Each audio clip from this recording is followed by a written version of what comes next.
All right, this lesson is on kinetic energy. So, by the end of this lesson, what you should be able to do is calculate exactly how much kinetic energy is stored in a moving object. So let's go ahead and get started.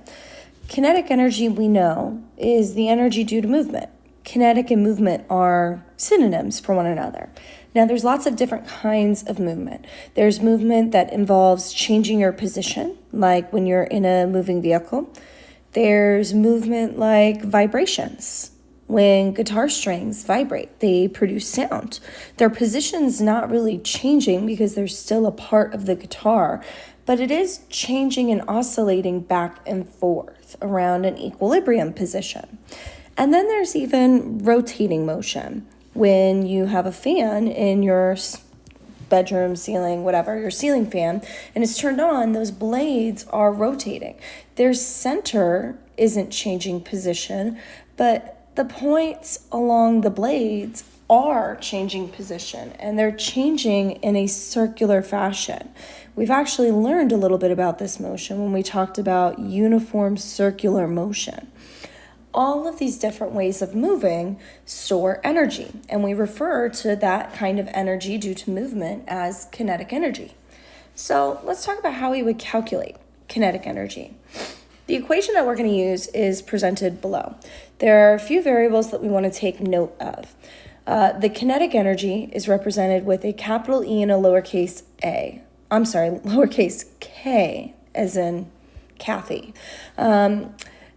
Kinetic energy is equal to 1/2 times the object's mass in kilograms specifically. It cannot be in grams, it cannot be in pounds. And then that mass is multiplied by a third variable. That variable is velocity. Now, we know velocity to be directional. We're not going to include direction in this equation. So, for example, if the velocity is in a negative direction, we're not going to consider that piece that is negative in this equation. Our velocity, however, must be in units of meters per second. The reason why we need mass to be in kilograms and velocity to be in meters per second has to do with the unit of the joule. We've learned that joules are newtons times meters. So that means that our units really are kilograms times meters squared over seconds squared. When you simplify everything in that statement, newtons times meters, down to kilograms and meters and seconds, which means that we get our kilograms from those units from the mass, and our meters and our seconds from the velocity. And since that quantity is squared, we end up getting our meters squared and seconds squared. So in order for our equation to equal a joule, we have to use the correct units so that we can get to joules. So let's try an example using this equation. So we're going to start with this example here on the left. How much kinetic energy is stored in a 625 kilogram roller coaster that's moving 18.3 meters per second? So I'm going to go through and color code the information they gave me. So 18.3 meters per second is a velocity quantity. So I'm going to plug that in for M, or for V. 625 kilograms is a mass quantity. So I'm going to plug that in for M, which leaves only one quantity left, my kinetic energy, which is exactly what I was asked to find, which works out perfectly. So kinetic energy is going to continue to be a variable that I solve for. I know that 1/2 is a part of the equation, and this is multiplied by my mass of 625 kilograms. And I know that this is times my velocity of 18.3 meters per second, and that quantity is squared. So again, I'm just color coding. They asked me to find kinetic energy. They gave me my mass in kilograms, so I didn't have to make any changes, and they gave me my velocity in meters per second.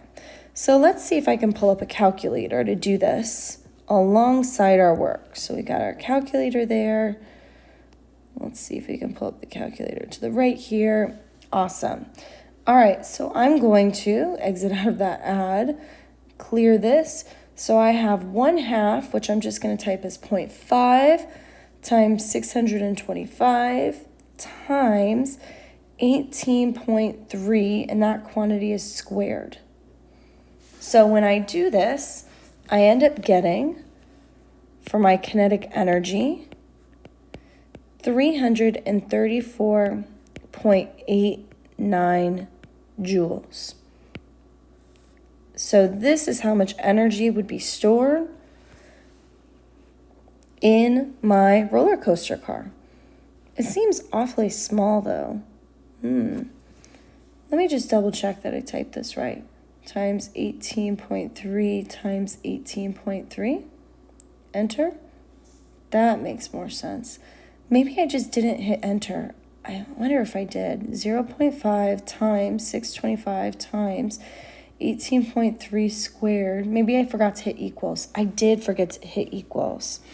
There we go. Glad I caught that. I was thinking that that looked kind of small. So it's actually 104,653 I'm just going to round to 1 joules. Beautiful. So that would be my true kinetic energy. If you were wondering how I noticed that it was kind of small, it really was due to this 625 kilogram part of the equation. If there are 625 kilograms of mass, that means that my energy should be at least 600, I would assume, because I'm going to multiply that 600 times 18.3 twice. So even though I'm cutting it in half, I should still get well above 600. So 330 some odd joules or whatever it was is much too small because it's smaller than my mass of 625 kilograms. So that leads us into this next problem. Let's move the calculator over here. Oops, didn't mean to move it like that. Move it over here. You can go ahead and pause this video and attempt this try. When you're ready to check your answer, you can unpause and see how you did. All right, I'm assuming that if you're watching this, that means you've paused and attempted the try and you're ready to get your answer checked. So I am going to move my calculator down here and out of there, and I'm going to color code some information. So Missy DeWater had a kinetic energy of 12,000 joules. Okay, so that's my pink color.